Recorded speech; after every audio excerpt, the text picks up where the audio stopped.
Saponification is a process that produces soap, usually from fats. In technical terms, saponification involves base hydrolysis of triglycerides, which are esters of fatty acids, to form the sodium salt of a carboxylate.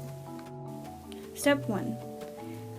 The hydroxide ion acts on the nucleophile and attacks the ester's carbonyl. This pi bond will break and the electrons will be taken up by the oxygen.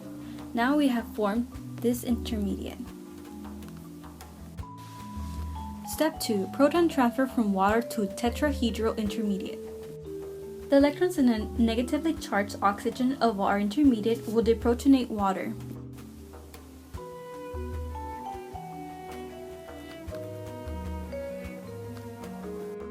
This will produce a neutral tetrahedral intermediate and hydroxide. Step 3. Dissociation of our tetrahedral intermediate.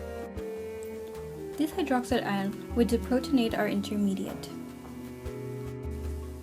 Electrons in this single bond will now return to form a double bond between the oxygen and the carbon. Simultaneously, electrons in this single bond will return to this oxygen and form an alkoxide ion right here. The products now consist of water and a carboxylic acid. Step 4. Formation of our soap. Hydroxide ion deprotonates our carboxylic acid, yielding a carboxylate ion and water.